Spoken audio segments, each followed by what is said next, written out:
السلام علیکم۔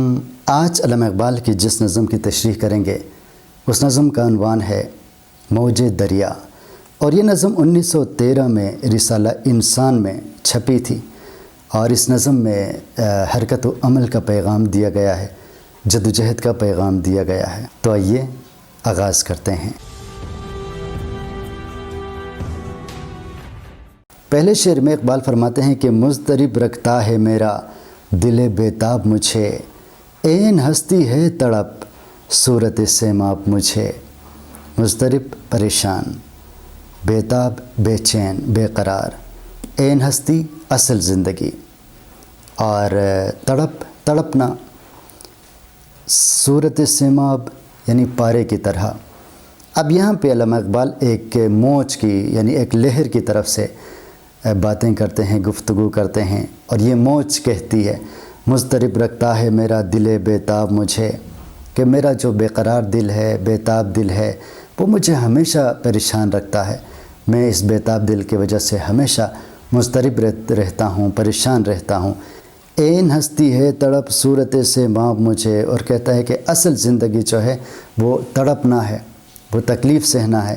اسی طرح میں بھی تکلیف سہ رہا ہوں، بالکل سیماب کی طرح، پارے کی طرح۔ جس طرح پارا جو ہے ہمیشہ حرکت میں رہتا ہے، بے قرار رہتا ہے، اسی طرح میں بھی تڑپتا رہتا ہوں۔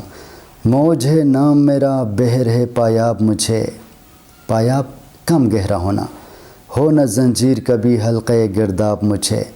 گرداب پانی کے چکر کو کہتے ہیں، بھنور کو کہتے ہیں۔ اب دوسرے شعر میں کہتا ہے کہ موج ہے نام میرا، میرا نام موج ہے، میرا نام دریا کا لہر ہے، بحر ہے پایاب مجھے، اور میرے سامنے جو سمندر ہے وہ بھی کم گہرا ہے، یعنی میں ہمیشہ سطح پہ رہتا ہوں، میں کبھی سمندر میں بھی نہیں ڈوبتا، اسی لیے کہتا ہے کہ میرے سامنے سمندر بھی کم گہرا ہے، اس میں بھی میں نہیں ڈوبتا۔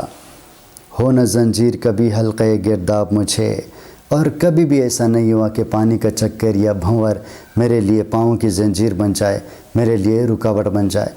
کہتا ہے دریا میں کوئی چیز میرے لیے رکاوٹ نہیں بنتی۔ آب میں مثل ہوا جاتا ہے تو سن میرا، خار ماہی سے نہ اٹکا کبھی دامن میرا۔ آب میں پانی میں، مثل ہوا ہوا کی طرح، توسن گھوڑا، خار ماہی مچھلی کا کانٹا، اور کہتا ہے کہ آب میں مثل ہوا جاتا ہے تو سن میرا۔ تو موج کہتی ہے کہ پانی میں جو میرا گھوڑا ہے بالکل ہوا کی طرح چلتا ہے، یعنی اس کے سامنے کوئی رکاوٹ نہیں ہوتی۔ جس طرح ہوا چلتی رہتی ہے اسی طرح پانی میں میرا گھوڑا بھی چلتا رہتا ہے۔ خار ماہی سے نہ اٹکا کبھی دامن میرا، اور دریا میں جو مچھلی کے کانٹے ہیں وہ کبھی بھی میرے لیے رکاوٹ کا باعث نہیں بنا، اور کبھی بھی میرے دامن کو اس نے نہیں تھاما۔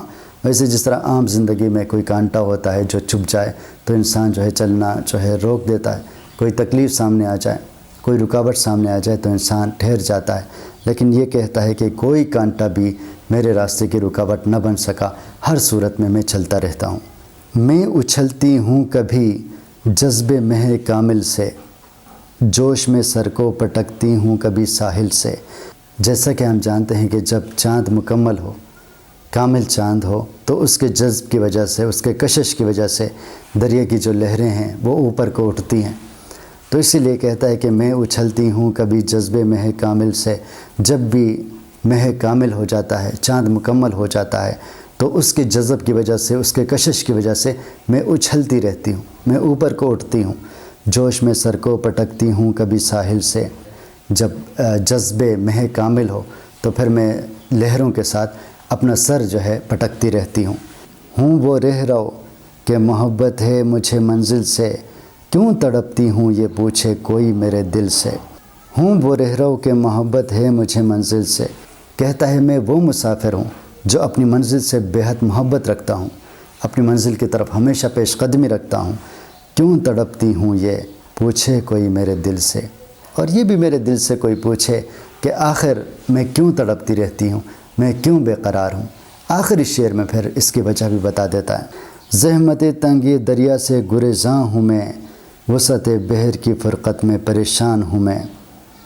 زحمت تکلیف کو کہتے ہیں، تنگی دریا، دریا کا تنگ ہو جانا، گریزاں گریز کرنا، پرہیز کرنا، یا نجات حاصل کرنا۔ وسعت بحر یعنی سمندر کی فراخی، سمندر کی وسعت، سمندر کا پھیلاؤ۔ فرقت جدائی، اب یہاں پہ آخری شعر میں بتا دیا کہ یہ موج جو ہے یہ پریشان کیوں ہے، یہ موج جو ہے بے قرار کیوں ہے۔ زحمت تنگی دریا سے گریزاں ہوں میں، کہتا ہے کہ یہ دریا جو ہے یہ بہت تنگ ہے، اسی لیے اسی تنگی کی وجہ سے میں اس سے گریزاں ہوں، میں اس سے بیزار ہوں۔ اور وسعت بحر کی فرقت میں پریشان ہوں میں، اور میں اس لیے پریشان ہوں کیونکہ میں وسیع سمندر سے جو ہے جدا ہوں، سمندر سے دور ہوں۔ تو اس نظم میں جیسا کہ ہم نے پڑھا، ایک تو حرکت عمل کا پیغام ملتا ہے انسان کو کہ جس طرح موج ہمیشہ بے چین رہتی ہے، ہمیشہ سفر میں رہتی ہے اور اس کے سامنے کوئی رکاوٹ نہیں ہوتی، اسی لیے انسانوں کو چاہیے کہ منزل کی طرف جاتے ہوئے کسی بھی چیز کو اپنے لیے رکاوٹ نہ بنائیں۔ اور دوسری چیز جو ہے وحدت الوجود کی ایک جھلک ہمیں ملتی ہے، اور وحدت الوجود یعنی ہم یوں سمجھیں کہ ہم ایک موج ہیں، ایک قطرہ ہیں جو سمندر سے دور ہیں، اور سمندر سے دور ہونے کی وجہ سے ہم بے چین ہیں، بے قرار ہیں۔ یعنی انسان ایک قطرے کی مانند ہے، ایک موج کی مانند ہے، اور اللہ تعالیٰ ایک سمندر کی مانند ہے۔ تو ہم سمندر سے دور ہیں، اس لیے بے قرار ہیں اور بے چین ہیں۔